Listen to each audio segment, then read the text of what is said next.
Hey everyone, welcome back to another episode of The Rundown. I'm Sunny Galt. I'm a messenger with United Network News, and we are the news division of United Network. We're also part of CARE, the Center for Amity and Restoration of Earth. And our job is to bring you the real news, because you're not going to hear the real news from very many sources right now. We have misinformation, we have disinformation, and that is coming from mainstream media as well as alternative media. And really, the best piece of advice that I can give anyone that's listening to this now is, if you want to really know what's going on out there, you have to start using what we call discernment. You have to understand yourself enough to be able to feel what is right and what is wrong. So ultimately, discernment is your body's ability, your soul's ability to discern what is real and what is not real. And we have to start coming back online again. We have to start recognizing these incredible gifts that we have, that a lot of people would say, oh, that's crazy talk. Humans can't do that. Homo sapiens can't do that. But we know that not only can we do that, we can do a lot of other fun stuff. See, they want us to think that we're weak.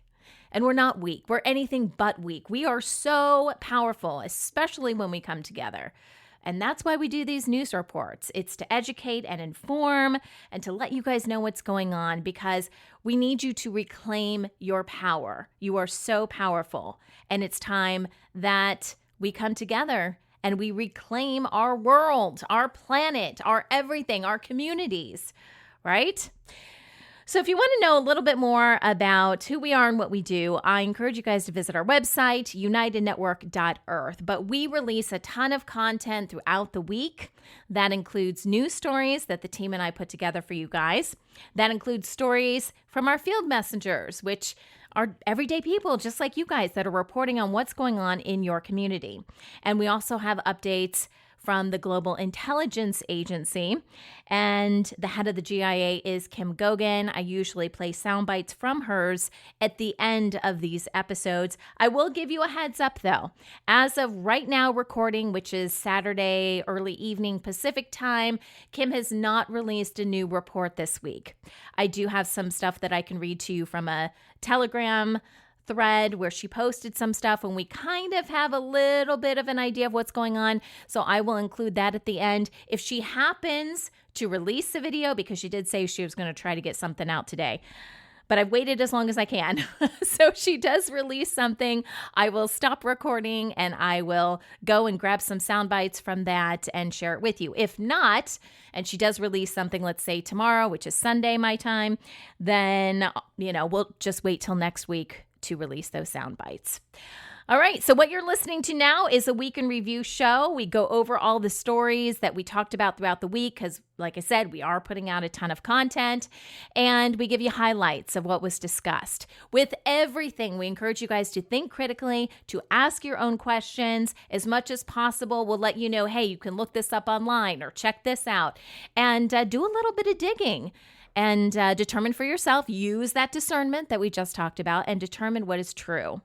And when you get that information, when you realize that something is true, and a lot of this stuff is really mind-blowing, share that information with other people, because that's how we're going to spread the word. Okay, let's get to our stories. Here's the rundown of stories you may have missed this week on UNN.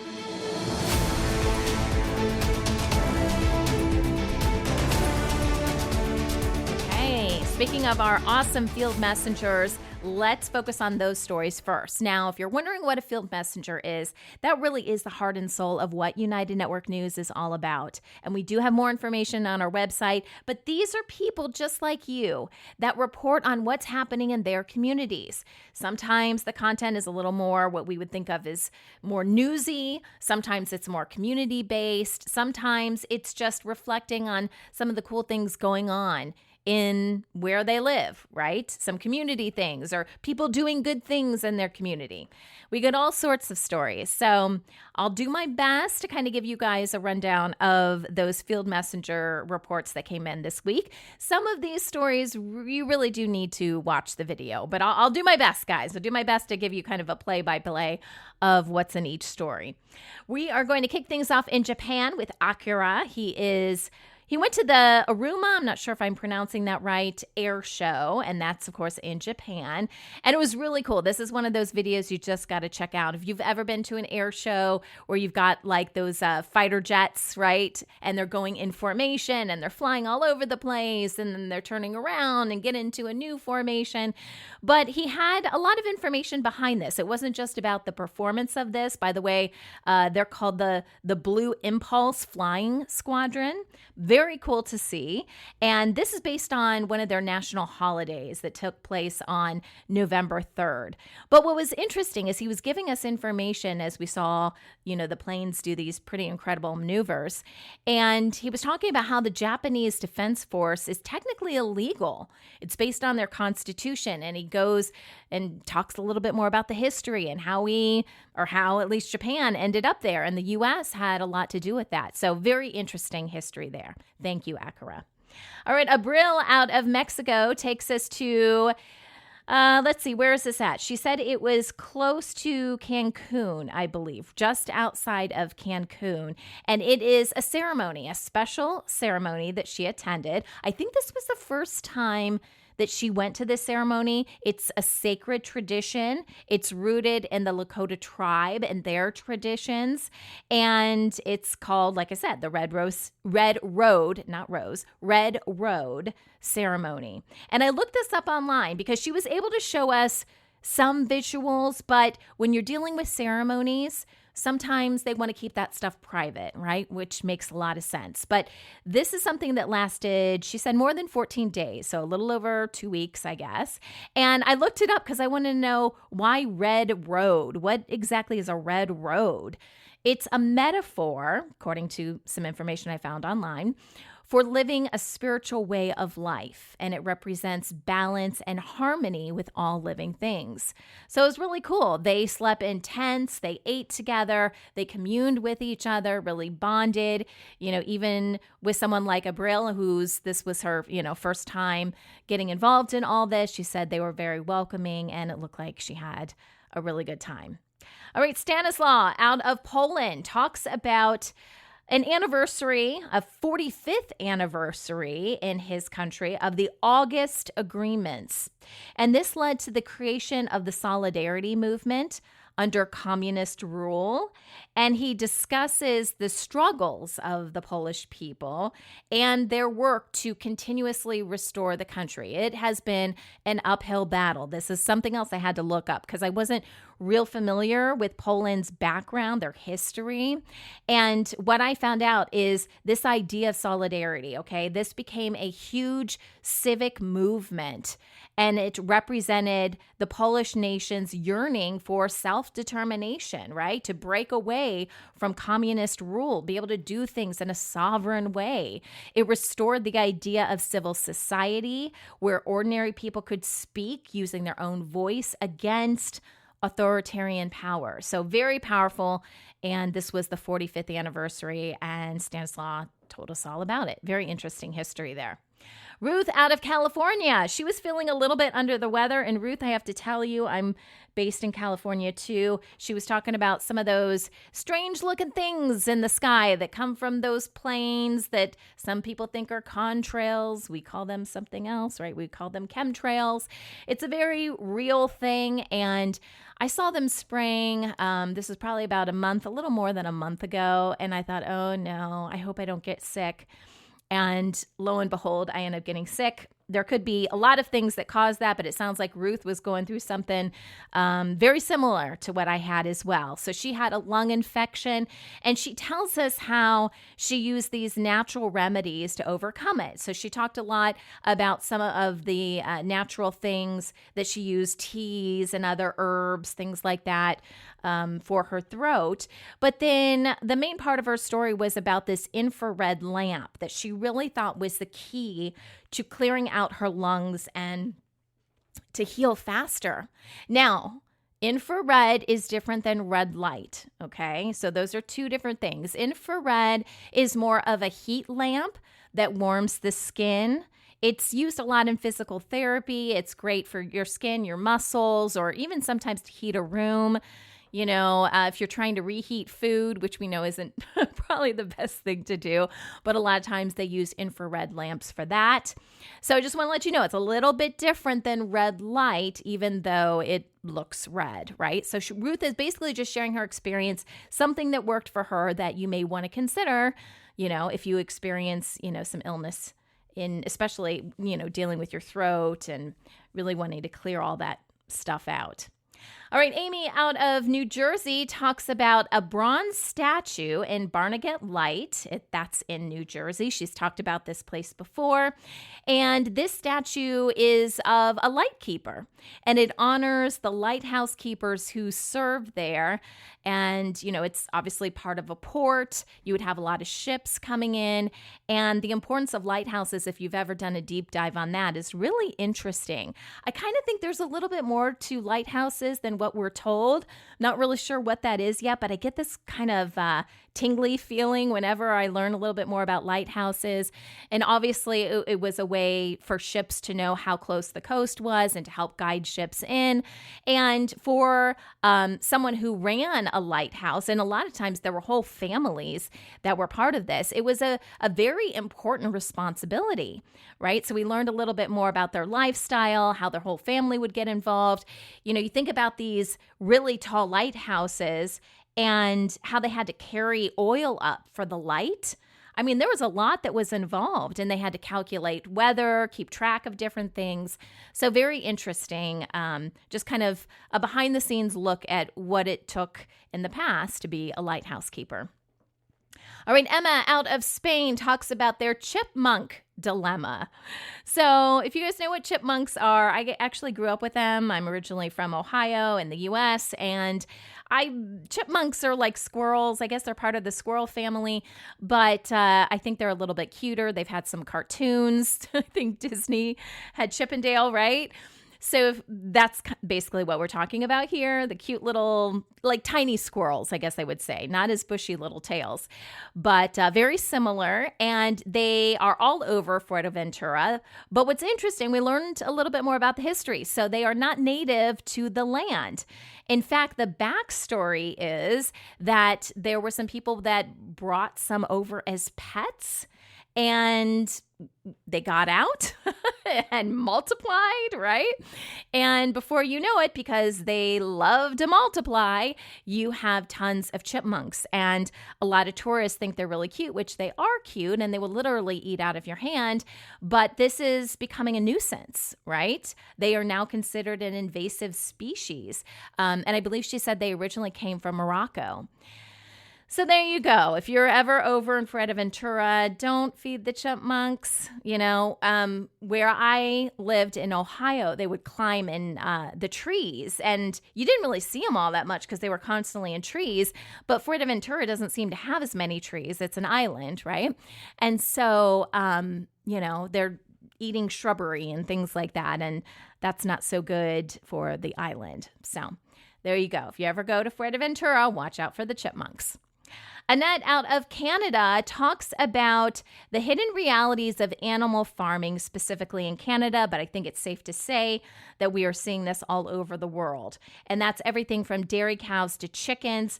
Many farm animals, they face confinement and distress. They're in these barns a lot of times, and we've done some more in-depth news stories on this. A lot of times they are not fed what we would hope that they would be fed, right? It's not very natural.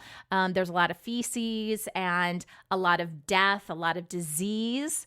And that's not so good. Especially, it's not good for the animal. It's not good for any living being consuming that animal as well. And so it just, raises questions about how do we want to treat our animals, I remember when I first started to awaken and realize that we are all one, that was one of the first things that I realized. I really looked at animals in a different light. And I am not a vegetarian, but it's one thing that I have changed about my day. And when I do consume meat, For me, it has a lot more of thank you and appreciation for what I'm eating and thanking the spirit of the animal. I guess you would say that that is a lot more like a Native American tradition. But yeah, we have to really think about our animals and what we're consuming. And is that the best thing for our bodies? And, you know, I know our food system is crazy, horrible, okay? And we're basically eating plastic most of the time. But we have to start asking these questions. And it really does start with treating our animals in the most humane way possible. So thank you, Annette, for that reminder. Nelia out of South Africa takes us to the Kruger National Park, and this looks amazing. This is another one of those stories that I'm like, I just want to take a vacation and go to one of these beautiful parks. We've had some stories in the past of people that have stayed on various parks, you know, like different, I won't call them hotels, but different accommodations, right, in the middle, and you get to see all this beautiful wildlife, and this story was kind of along those lines. So we got to see some lions and hippos, and I'm assuming an alligator, I don't know, alligator, crocodile, I'm not sure which one it was, elephants, just really, really cool. And to see that up close, I'm sure is amazing. And our final field messenger report is from Karen out of Australia, and she talks about a local repair cafe. And we've covered this a couple different times. It's a really cool concept of people coming together on certain days and having these local repair shops, I'll call them, right? So people come together and you can bring in something that isn't working. It's all about sustainability, you know, repairing items that appear to be broken, sharing valuable skills. This is something that's, you know, it's kind of a lost art, right? A lot of times when things break, we're like, throw it in the trash, get a new one, whatever. Right? And I know they don't make them like they used to, right? Some of this stuff you can't repair because it was crap to begin with. Sorry, but that's kind of the situation that we're in right now. But these local repair cafes, I think, are a great idea. I wish we had some in our area. We've had some reports from various countries. This seems to be something that hasn't made its way to the U.S., but doesn't seem to be as prevalent as common in the US. And I would really love to see that because this just looks like a lot of fun. I'm sure I could find many things around the house that need repaired that I could bring in. Now it's time for some of our more in-depth stories that the team and I created for you guys and we released this week. We're going to kick things off in Africa. So digital lending in Africa, it began as a pocket-sized financial revolution, opening access to credit for millions locked out of the traditional banking system. But it has increasingly morphed into a system of extraction driven by algorithms, data surveillance, and relentless repayment pressure. What promised empowerment now often traps borrowers in cycles of short-term loans, hidden fees, and public shaming, while weak and uneven regulation allows abusive practices to persist across borders. I receive the money right on my phone, whenever I need it and very quickly. It's helped me and others save a lot of time would waste going to the bank, signing forms, and chasing approvals for small loans while trying to run a business. In the beginning, the interest looks low and tempting, but as you go on, it rises sharply. When we fall behind on payments, debt collectors even call our relatives and friends. It's very stressful, but we depend on these loans to get by. Credit itself is not the problem. The stakes lie in who controls it and for whose benefit, with a growing case for community-owned, transparent digital finance models that build on Africa's long-standing cooperative traditions rather than extracting value from them. Gen Z is entering a job market that feels unstable, competitive, and increasingly out of sync with traditional career promises, especially in high-pressure economies like Singapore. Facing skills mismatches, rising living costs, and the growing impact of AI, many young workers are abandoning the idea of a single, secure job and instead building multiple income streams through side hustles and gig work. Gen Z workers in Singapore aren't afraid to switch things up when it comes to their career. A survey by CNA found many are switching jobs within just 1 to 3 years of starting out. In fact, Gen Z workers who changed their jobs last year more than tripled compared to the year 2021, and that's according to Workforce Singapore's recent figures. For the older generation, that might raise eyebrows, but for Gen Z, it's all about exploring what fits. While this shift offers flexibility and a sense of control, it also brings burnout and constant pressure, reflecting a generation redefining work not around loyalty or titles, but around stability, values, and personal security in an unpredictable economy. Adoption in the UK is often framed as a happy ending, but for some families, it unravels into adoption breakdown when children with deep pre-existing trauma are placed into homes without enough long-term support. Many parents say they were unprepared for the scale of their children's needs and left feeling blamed and isolated when they asked for help, as specialist trauma services proved hard to access or disappeared altogether. Love is not enough. That's what one of 50 parents said to us during our 6-month investigation into adoption, which found a world of lies and gaslighting where children have failed and parents are blamed. Nowadays, when children are adopted, they're likely to have experienced neglect and abuse, which means they'll have complex needs. But adoptive parents told us that when they're desperate for support, the authorities have given them little or no help. And they say it's left them with no choice other than to return their adopted children to the care system for their own safety and that of the child. The result can be devastating for children returned to care, reinforcing feelings of rejection, and is driving growing calls for lifelong post-adoption support, better preparation, and an end to the culture of silence and blame around families in crisis. Disciplinary schools are often marketed as a last resort solution for struggling teens, but across multiple countries, they have been linked to abuse, coercion, and long-term psychological harm. Promising structure and tough love, many instead rely on humiliation, fear, and untrained staff operating with little oversight, while ignoring the underlying trauma, mental health needs, or learning differences driving a child's behavior. Here's one of those stories. On the 8th of April, on a plot of land in Evander, near Secunda in Mpumalanga, a horrific discovery was made. The discovery was made as a result of a teenage boy escaping in the early hours of the morning and seeking help from a local police station. The next day, on the 9th of April, 21 teenagers were rescued after suffering at the hands of 2 men, supposedly running a disciplinary camp. The camp, allegedly run by these 2 men, 24 and 29 years old, subjected the children sent there to starvation, physical abuse, and emotional turmoil.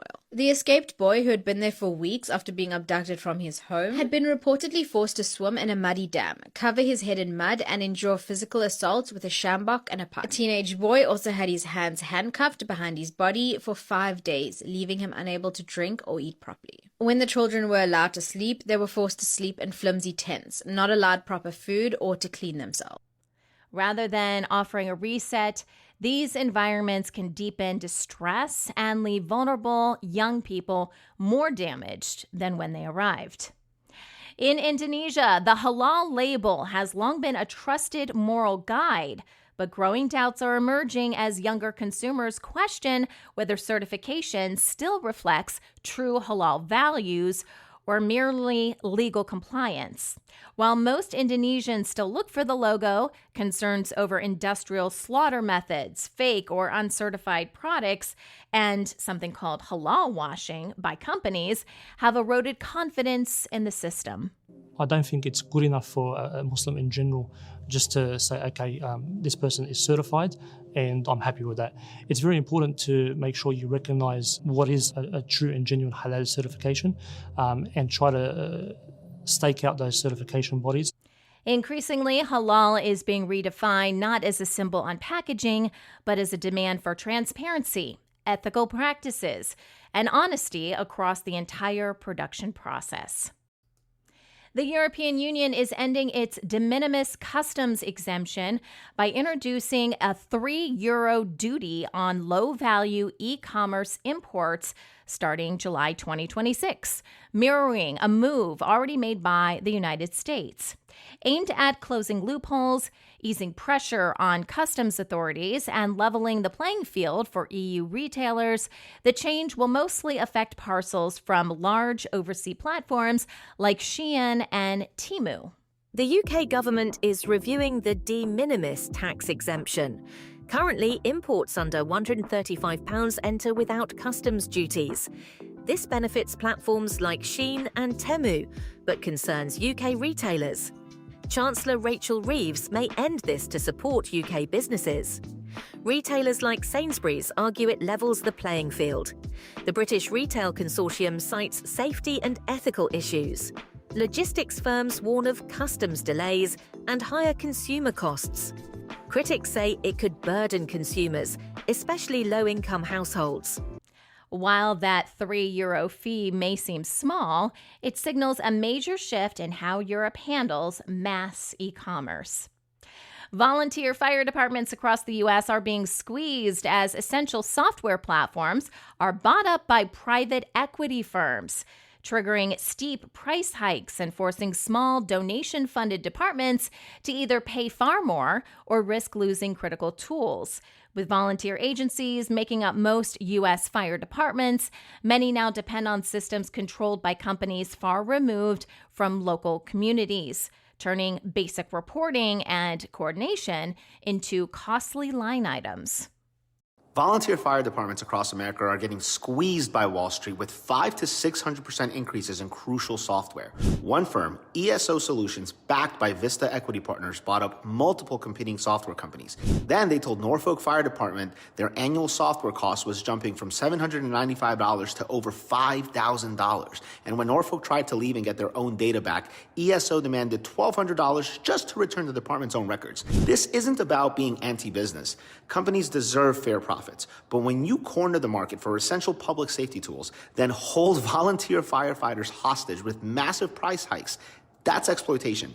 While these software firms argue consolidation funds modernization, critics warn that market-driven software decisions are putting life-saving services in financial jeopardy.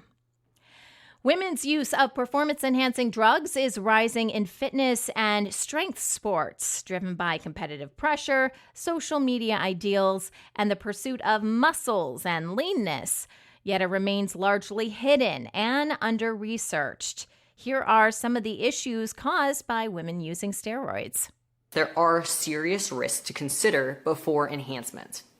First and foremost, female virilization. Vocal cord changes, facial structure differences, facial hair growth, acne, changes in your genitalia area. These are some of the primary ones you will hear about and are often irreversible. Menstrual cycle disruption or changes in your hormonal profile that are often taking longer than anticipated to recover. And if you have a goal of having a family one day, this is very important. Hormonal imbalances, including the thyroid or adrenals, which can affect your long-term performance and cognitive abilities. Cardiovascular strain from cholesterol and blood pressure standpoint. Don't forget the liver. We all know that oral steroids do affect the liver health, legal and career consequences if you are drug tested. And last but not least, the psychological effects that come from taking performance-enhancing substances. Unlike men, women face a lack of medical guidance on all of this, heightened stigma, and greater reliance on risky black market substances, often without professional support. As a result, what is framed as empowerment or self-improvement can carry serious long-term health risks, highlighting the need for better researched, informed decision-making, and safer female-specific care. And our final story, homelessness in the UK extends far beyond rough sleeping, driven by soaring housing costs, life shocks, and gaps in mental health and social support, with many families and individuals affected out of public view. Right now in the UK, hundreds of thousands of people are experiencing hidden homelessness. But what does that mean? So hidden homelessness can mean living in a car, staying with people you don't feel safe with, and squatting. Those experiencing this kind of homelessness can be hidden from statistics and services, and these situations leave people extremely vulnerable, anxious, and uncertain. This year, Crisis conducted research to try and better understand the reality of hidden homelessness in the UK. The findings were shocking, and the problem is more urgent than we thought. People we surveyed had to keep moving from place to place. We found that many had stayed with people they did not feel comfortable with to keep a roof over their head. We also found that the majority had no access to cooking facilities or their own private space. While official street counts capture only a fraction of this problem, recent moves to repeal the Vagrancy Act and expand access to basic banking signal a shift away from punishment toward support.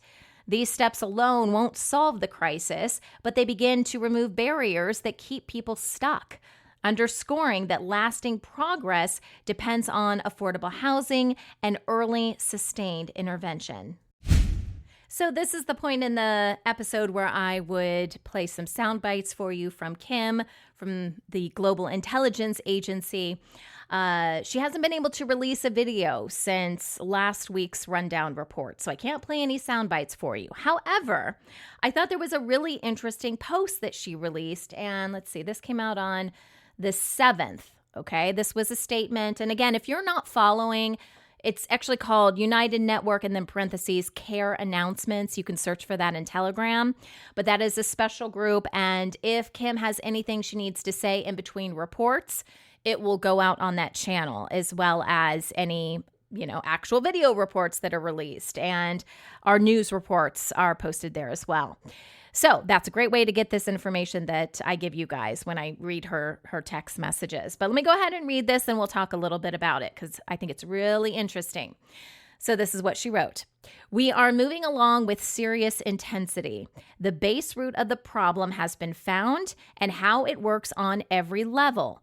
If it continues, where Homo sapiens will end up and why they fight, meaning the bad guys, right? Why they fight so hard to protect it. I have some more work to do before I release the information publicly. I hope by tomorrow afternoon or early Friday we can release it all. For now, I have attached a short video that one of our community members found on the internet to give you some clues as to how the machine works. And then she includes a link. Okay, so let's break this down because what Kim has been talking about, and for weeks now, maybe even months, we've been talking about simulations, different realities, and breaking down what we're calling the matrix. Now, I want to be very clear. The universe naturally has a structure, and I've seen different videos online and people say, well, a matrix isn't necessarily a bad thing. That's true. Right? Matrix truly just means a structure for something. And there is a natural structure, which Kim has talked about, to how our universe is supposed to operate. I believe she called it the prime directive. That, in a sense, is a matrix. It's just our world. When we say matrix, we think of something negative, and it might be through our media and the movies that have been released, all of which are little nuggets of information that they have been giving to us for years of this fake reality or this artificial reality that we are living in right now. So I've seen a lot of stuff posted online about, what's happening in politics and, chemtrails in the sky and all this kind of stuff. Are those problems? Yes. But here's the thing we have to understand. This matrix, and I'm saying that in a bad way, this false reality that they have created, and it wasn't the deep state that created it, okay? It was an AI system created this for us, but the deep state has been managing it and trying to enhance it and trying to control us for a very, very long time, okay? This is their sandbox. This is their playground, guys. So for a long time, we have been trying to change their playground without a ton of luck, okay? Kim and her team have been taking things down and then things just reappear. And we start scratching our heads going, what in the world? And I guess all of that was needed to bring us to this point to say, the best thing to do is to not play in their play box anymore, in their playground. We have to get out. We have to destroy it so we can never be pulled back in. And that's what Kim and her team are focused on. That's what they've been doing. So when she says she has found the base root of the problem and how it works on every level, this is big, big news. And I wish I could elaborate for you and tell you what that means. I don't know what that means. However, if you follow the link that she gives you, because she talks about how some community members found this video and it would give us some clues as to what she's talking about, that's an interesting video. And I will include that in the link or in the description for this podcast, for this video, if you're watching this as a video on YouTube. I do encourage you to watch it. The title of the video, it's still up on YouTube. Believe it or not, it was released 8 years ago. But it's called What If the Earth Does Not Exist? Okay? And it talks about how we're living in this simulation, and it compares it to a video game, literally, and how video games are structured. And it provides some really good information, compelling information for this being the case. I have to warn you, though, I watched the video twice, and there's still some stuff I didn't quite understand. It had me until a point, and then it got super scientific, and I was like, oh, man, what are they talking about here? I still encourage you to watch the video. At the end of the video, it says if you want additional information, it gives some sources.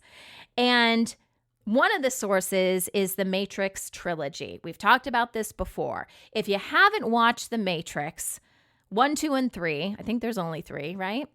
Go back and watch them all, because now that you have eyes and ears to hear and see what's really happening in this fake world we're living in, those movies will have a completely different meaning than when you first watched them, perhaps before you were awake and aware.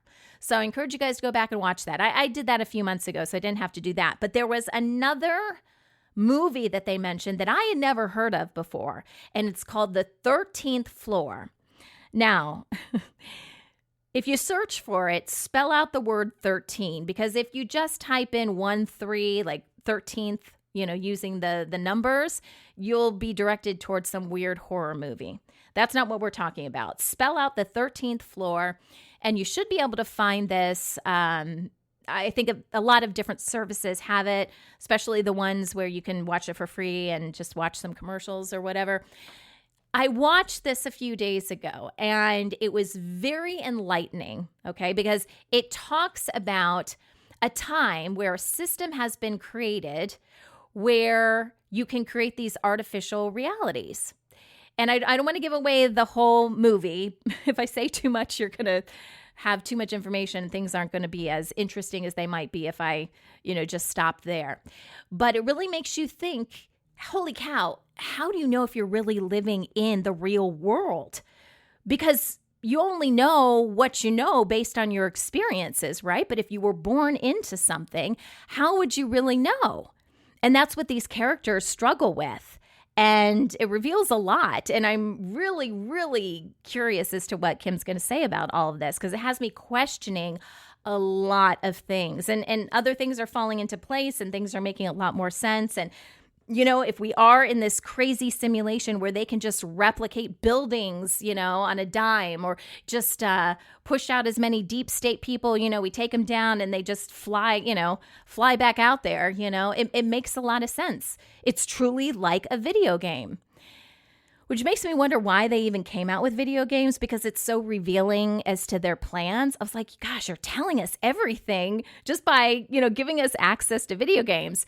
If it were 50 years ago or whatever, this wouldn't have made as much sense. But because video games are so prominent in our society, everything is clicking. And it's like, oh my gosh. So all of that to say, again, I'll include the link to the first video that Kim recommended. And then at the end of that video, it does recommend The 13th Floor as well as the Matrix trilogy.